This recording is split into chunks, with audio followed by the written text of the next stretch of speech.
मत्तः परतरं नन्यत् किंचित् धनञ्जय मयि सर्वमिदं पुत्रं सूत्रे मणिगणैव रसमाप्सु कुन्त प्रभासास्मि शशि सूर्य प्रणव सर्ववेदेषु शब्दकैः पुरुषेषु पुण्यगन्ध पृथिव्यां जातस्मि विभावश जीवनं सर्वभूतेषु तपस्यास्मि तपस्विषु बीजं मम सर्वभूतानां बुद्धिपर्थ सनातनं बुद्धितमतोऽस्मि तेजस तेजस्विना अहम बलं बलतमस्मि कामराग विवर्जित धर्मवृत्त भूतेषु कामस्मि वर्तस्व जे चोपे सात्विक भवराजा তোমার সাথে মত্তবিতে নতম তেষিতে বুদ্ধিময়ী পরম।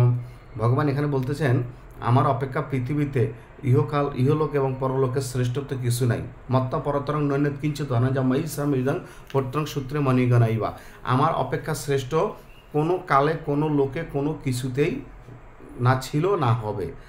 আমি বুদ্ধিমানের বুদ্ধি, আমি বলবানের বল, আমি জ্ঞানের জ্ঞান, আমি অর্থবান অর্থ, আমি সমস্ত কিছুতে কেবলকে আমি ভগবান বলতেছেন। এবং দশমধ্যে বিভূতিযোগে বলেছেন অর্জুন অহম আত্মা গুরাকেশ সর্বভূত সাহিত্য অহম আদিত্য মধ্যে যে ভূতানামন্তে বচ অহম আত্মা গুরাকেশ, আমি হে গুরাকেশ, হে অর্জুন, আমি সমস্ত কিছুর আত্মা, আমি সমস্ত কিছুতে আছি। অহম আত্মা গুরাকেশ সর্বভূত সাহিস্তা অহম আদি যে মধ্যে যে ভূতানামন্ত এ বচ, আমার আদি অন্ত কিছু নেই, কিন্তু আমি সর্বভূতে আত্মরূপে সাহিত্য রয়েছি, আমি সেই আত্মা।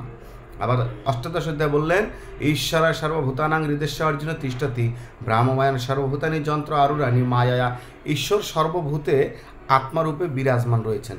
ঈশ্বর যে সর্বভূতে আত্মারূপে বিরাজমান রয়েছেন সেই ঈশ্বরকে জানাই হলো আমাদের সকলের কাজ। আত্মাকে জানতে পারলে সে ঈশ্বরকে জানতে পারে, ব্রহ্মকে জানতে পারলে সে ঈশ্বরকে জানতে পারে। ব্রহ্ম আর ঈশ্বর অভেদ ব্রহ্মই বা না পর, জীব আর ব্রহ্মে যেমন অভেদ, ব্রহ্ম আর ঈশ্বরে অভেদ। তো তদ্রূপ আমরা এই ব্রহ্মকে জানতে পারলে ঈশ্বরকে জানা হয়। হরি বল।